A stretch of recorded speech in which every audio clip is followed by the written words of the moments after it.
All right, good Monday, everybody. Joshua Rivas here, and we're going to be talking about the potential for some severe weather going into this weekend. So let's get right to it. We're looking at a map here from the Storm Prediction Center. Usually this is where we look for the outlooks for severe weather, the chances of severe weather, what we're expecting. And usually they do this stuff for days 1, 2, and 3, meaning today, tomorrow, and the next day. That's usually when they issue the best forecast, or the forecast. But sometimes they do issue it well in advance. Days 4 through 8, the extended forecast. And usually whenever you see weather or severe weather maps this far out, it's something to pay attention to. There's some considerable agreement along our models that are suggesting a strong storm system will provide the chance for some severe weather. So this is for Sunday. We're looking at severe weather across parts of the southeast, including our area, the Tampa Bay area, especially Sunday night. Now, if we go a day before that, you can see the severe weather threat also exists across the central Gulf Coast. So basically just moves through time towards the east. So again, basically this map is saying that there is a chance of severe weather, and it's a pretty good chance. We could see it this weekend across the Gulf Coast and points further eastward. Let's talk about why. We'll take a look at some maps here, and these maps are provided by Tropical Tidbits. A good friend of mine, Levi Cowan. I want to shout out to him for allowing me to use these maps. He's a great guy up at FSU, and also he's very smart too, and I've learned a lot from him. So again, thank you for allowing me to use your maps for this particular update. All right, we'll take a look at the upper levels along the European model, and we're going to go ahead and fast forward through time here. And we're going to start at Sunday morning.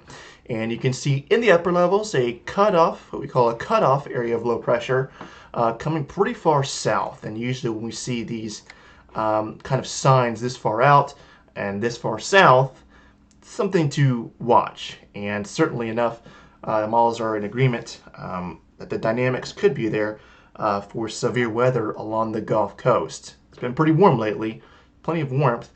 So we'll see how things play out. But right now there's a chance. Again, the exact details, what exactly we're going to expect, the timing, still a little bit off. We'll have to narrow that down over the next few days. In the system right now, if we go back to the beginning of this run, not even on the maps. So again, not enough for the models to sample before they make their forecast this far out. So hopefully once we get around Friday night, we'll have a much better idea. But again, that might be lucky. So we'll see how it plays out. All right, so that's one of our models. We'll look at the American model, the GFS, and you can see, again, good agreement, very robust area of low pressure in the upper levels, or a cutoff area of low pressure, moving towards the east through time. And again, this far south, that's strong, can favor severe weather, a pretty good chance of it too as well. So this translates to a pretty strong area of low pressure at the surface. Let's take a look at the surface.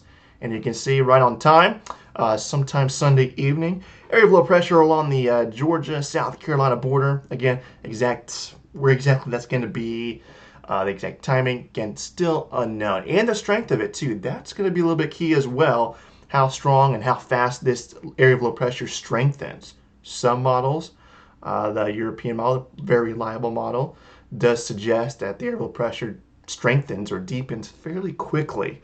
If that's the case, we could see some severe weather across the Florida Peninsula, parts of Georgia and the Carolinas, sometime late Sunday going into Monday. But at this time, we're looking at an area of low pressure actually ahead of the main system. I want to point this out as what we call a secondary area of low pressure ahead of the main system. Main system back here across Arkansas, parts of Missouri, just leaving Texas. This is Sunday morning.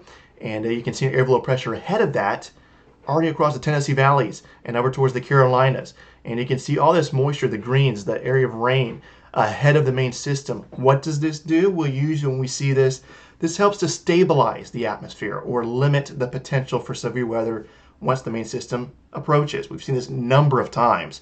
When we see rain like this, amount of heavy rain ahead of the main system really doesn't amount to much in terms of severe weather. Now, flooding, that always does happen when we see these types of patterns, but severe weather usually gets limited. Does it mean it's gonna happen this time?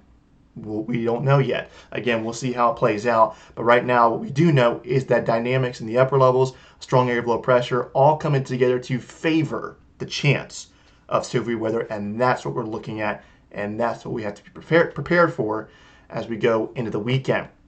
So again, the exact type, what we're going to be expecting, still too early to tell. But right now we're looking for, either way, whether we see tornadoes or not, we could be seeing a strong squall line or a strong area of thunderstorms forming in the eastern Gulf of Mexico sometime Sunday afternoon and quickly moving east across the state Sunday night.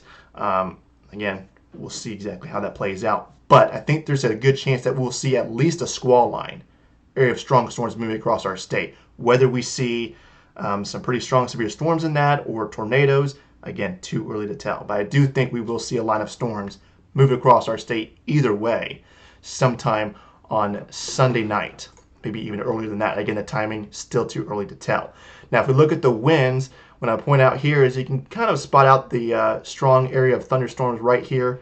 High contours or lighter colors there indicating stronger winds, but also behind it, notice these very strong winds coming across the Gulf of Mexico behind the main low pressure system. And again, that is because it's strengthening and you have lower pressure, a tighter, what we call a pressure gradient. And when you have that, you get stronger winds. So you can see across the Gulf of Mexico, even without severe weather, there's some gale conditions. So a strong area of low pressure will suggest some strong winds, period. It's going to be gusty as we go into Monday. And then by Tuesday, once this system moves out, things will begin to calm down just a little bit. So again, pretty strong system coming through here. We're not going to see a big cool down behind it either.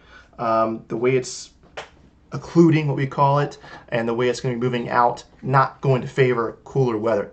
In fact, look at the winds at the surface coming out of the west. Not favorable for colder weather. You need winds to come out of the northwest.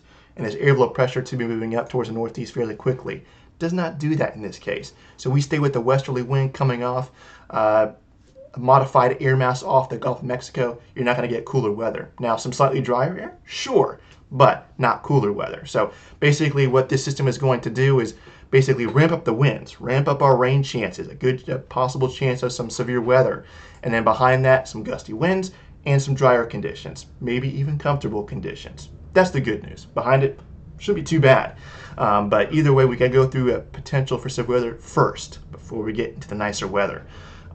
So to sum it all up, we have a chance of severe weather across the Gulf Coast, starting on Saturday, moving from west to east, and then on Sunday, again, parts of the eastern Gulf and the Florida Peninsula up towards the Carolinas as we go through Sunday. Again, the exact details, meaning, are we going to be seeing a severe squall line? Are we going to be seeing some tornadoes, some hail?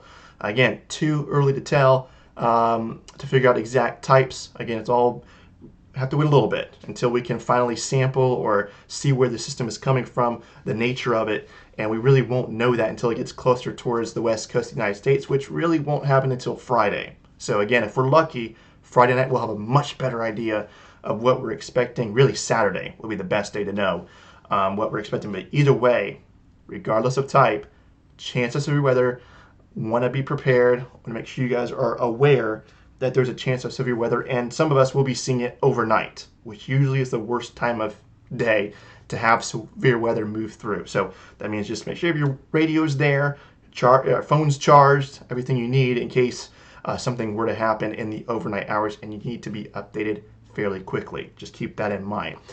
So again, details a little uncertain. We'll nail it down over the next few days. We want to keep it tuned to social media. I'll have some updates and also some official updates from the Weather Service and Storm Prediction Center. I'm sure there will be updates leading up to this event over the next several days. That's it for now. We'll have more coming up later on this week.